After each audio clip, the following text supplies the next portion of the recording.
Para iniciar el shell de MongoDB, nosotros lo único que tenemos que escribir en la consola es Mongo. Automáticamente ello nos va a conectar a una base de datos llamada test. Esa base de datos es para que podamos hacer pruebas o algo adicional. Para que Windows funcione, recuerden, tienen que tener corriendo un proceso llamado MongoD, que es el que establecimos la vez pasada en el shell. Si no, no van a poder entrar. Una vez dentro de Mongo, hay ciertas instrucciones que nos tenemos que saber de memoria para poder navegar y ver los datos que existen en este servidor. Uno de esos es show dbs, que me permite ver cuáles son las bases de datos que existen. Ahí me los menciona. En este caso yo tengo 3 bases de datos. Vamos a crear uno nuevo. Y cada base de datos, por así decirlo, es un archivo. ¿Okay? Dentro de la estructura interna de MongoDB es un archivo o una carpeta, perdón, que contiene un montón de archivos que describen y contienen los datos de la base de datos. Para crear una base de datos, simplemente uso la palabra use y escribo el nombre de la base de datos que vamos a utilizar. Ahí me va a decir de que se ha cambiado a la base de datos Kanban y voy a estar trabajando en esa base de datos. Para saber en qué base de datos estoy actualmente, la instrucción que me devuelve el nombre de la base de datos actual es db. Al presionar db, enter, me tira el nombre de la base de datos que estoy trabajando. Cada base de datos en MongoDB, en vez de tener la estructura de tablas, tiene lo que conocemos como colecciones. Es decir, en esta base de datos no hay tablas, hay colecciones de documentos. Para poder ver todas las colecciones de documentos que existen en esa base de datos, la instrucción que se usa es show collections. En este caso no hay ninguna porque acaba de inicializarse la base de datos. ¿Ok? Para crear una colección hay dos formas. Puedo usar una forma declarativa que es db.createCollection y ahí escribo el nombre. Vamos a ponerle Teams. Ok. La respuesta me dirá ok, 1. Eso quiere decir de que sí funcionó. Y con la instrucción anterior, show collections, me va a devolver el listado de todas las colecciones creadas. La segunda forma de crear una colección es insertando un documento directamente al nombre de una colección. Ya lo vamos a ver un poquito más adelante.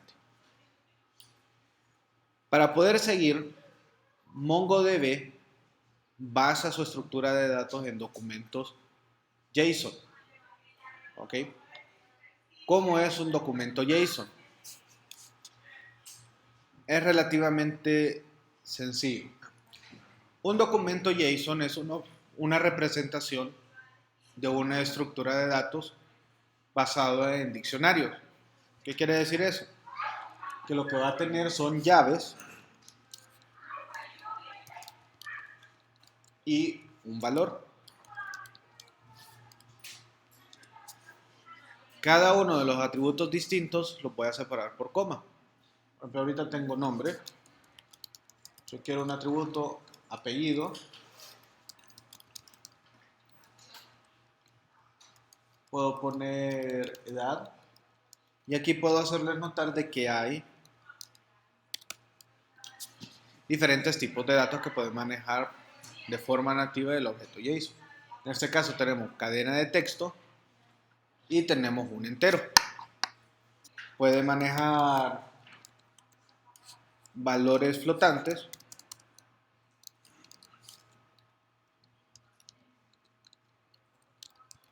puede manejar booleanos con su palabra en true o false directamente.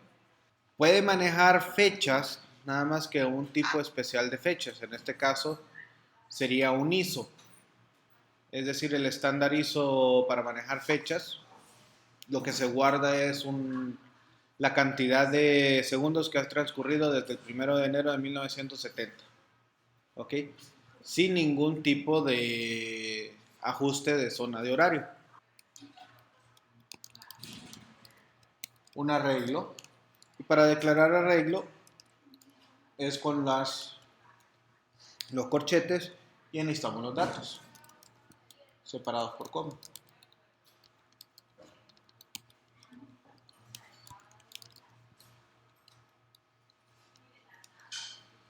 También puedo tener un arreglo de documentos, que en este caso lo vamos a llamar subdocumentos, que son otra estructura de diccionario, otro objeto JSON.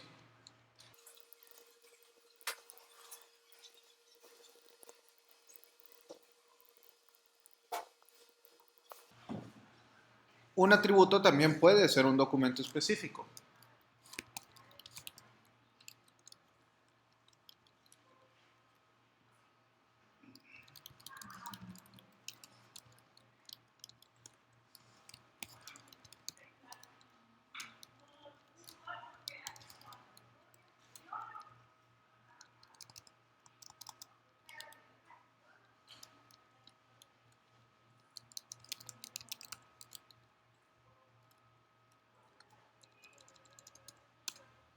Y de esa forma, prácticamente esos son la base para poder construir un documento JSON.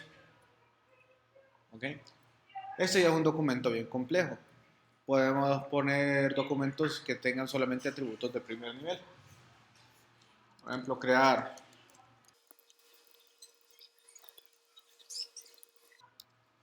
este es un objeto JSON totalmente válido.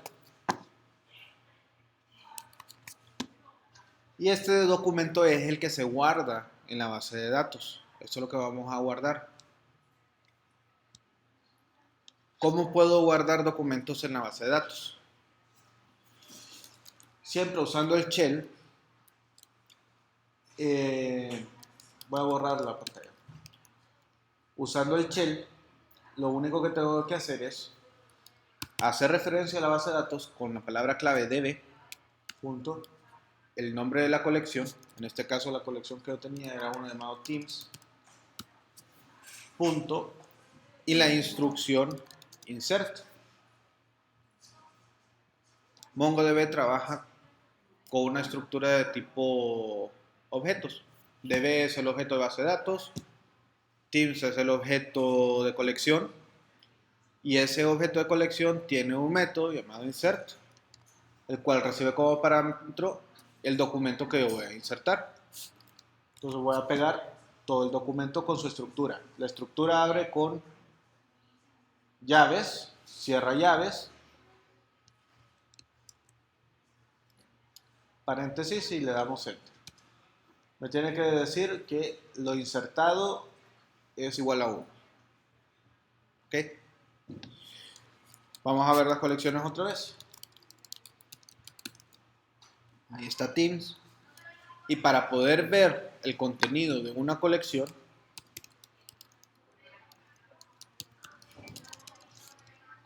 db.teams, que es la colección, punto find, que sería la instrucción o el método que me devuelve documentos. Y en este caso, solo abro y cierro paréntesis para obtener todos los documentos de esa colección. Damos enter y ahí está mi colección. Han de notar de que creó un atributo adicional al que yo metí en el objeto. En el objeto yo no tengo este atributo ID.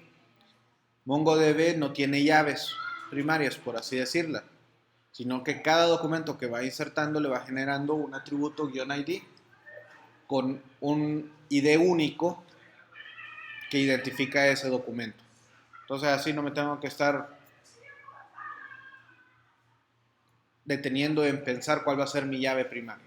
Entonces, si lo quiero ver de una forma más elegante, por así decirlo, que se entienda, porque todo esto así en un chorizo a veces no se entiende, puedo utilizar del método find otro método llamado pretty. Con eso ya me lo va a ordenar de una forma más legible. ¿Ok? Entonces aquí tengo mi primer documento. Vamos a crear otros.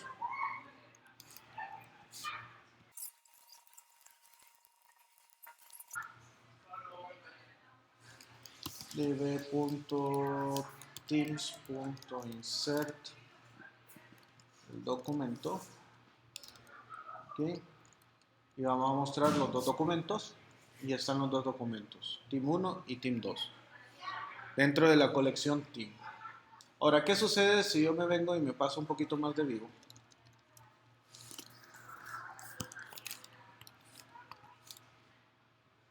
Ya en el equipo 3 tiene 2 miembros. Sin embargo, quiero establecerle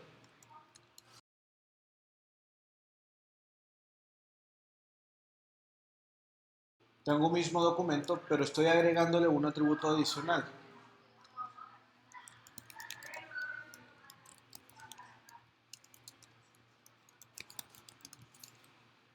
Ok, prácticamente estoy creando un atributo adicional. La ventaja de MongoDB que hacer una colección documental es de que me permite hacer o manejar documentos de forma muy flexible y no estar amarrado a un esquema. Si hubiese sido una base de datos relacional, tendría que alterar la tabla para poder agregar ese nuevo atributo. Además de eso, tendría que ser una tabla adicional porque sería una tabla relacionada. Porque estoy metiendo 3 registros asociados a uno solo. En este caso, como el documento se autodescribe por sí solo, vamos a ver si MongoDB me permite insertar ese documento así como tal. Y aquí hay 3 situaciones que voy a mencionar. Uno, estos 3 puntitos. Cuando en el shell le salen estos 3 puntitos es porque no ha logrado terminar la expresión por completo. Es decir, sigue esperando algo, sigue esperando que haya una etiqueta de cierre. En este caso me hace falta el paréntesis. Si hay algún error que yo cometí y no lo puedo corregir, para salirme de esos 3 puntitos solo tengo que darle doble enter. Enter, enter. Y se sale. Ni no ejecuta nada. Si yo cierro y la expresión se cierra y le doy enter, va a ejecutar todo lo que está escrito antes. ¿Okay? En este caso, le damos enter, está correcto, e insertó el documento. Al encontrarlos, al buscarlos, vamos a encontrar que están coexistiendo en la misma colección los 3 documentos, a pesar de que el tercer documento tenga una estructura totalmente diferente. Por tanto, una de las grandes bondades que tiene MongoDB es de que me permite documentos que son totalmente distintos en estructura dentro de una misma colección. La mejor práctica es, si mi colección es de equipos, dentro de él los documentos van a tener la data de equipos. No necesariamente todos tienen que tener la misma data, pero por lo menos sí tienen que ser un documento que describa al nombre de la colección para dar un mejor mantenimiento a las colecciones y no estar buscando de un lado a otro. Para la parte web y para lo que nosotros conocemos como data semiestructurada, esto es lo mejor. Caso donde podemos utilizar data semiestructurada. Facebook. Puedo postear video, puedo postear imagen, puedo postear solamente texto y puedo postear un bendito GIF. Desde una base de datos relacional, esto solo me serviría si tuviera al menos 10 tablas para manejar todo ese tipo para un muro. ¿Ok? Eso se volvería totalmente desastroso si al día siguiente dicen, no, quiero agregarle esto. Volver a modificar el programa y volver a modificar la estructura sería bien difícil. Ahora, si yo lo manejo a nivel de documento, con una estructura flexible, yo puedo tener un post, atributo texto, tal. Si es combinado, atributo texto tal, imagen tal. Si tienen los 3, texto, imagen y audio, texto, imagen y audio en el mismo documento. ¿Ok? Entonces, por la flexibilidad de eso, no tendría problema. Y el programa lo único que tiene, existe el atributo imagen, perfecto, descarguemos la imagen. Existe el atributo audio, pongamos a ejecutar el audio. Existe el atributo video, montamos el video en el documento. El mismo documento establece las especificaciones que maneja en ese post. Ese sería un ejemplo sencillo de dónde se utilizaría un documental y dónde se utilizaría un relacional.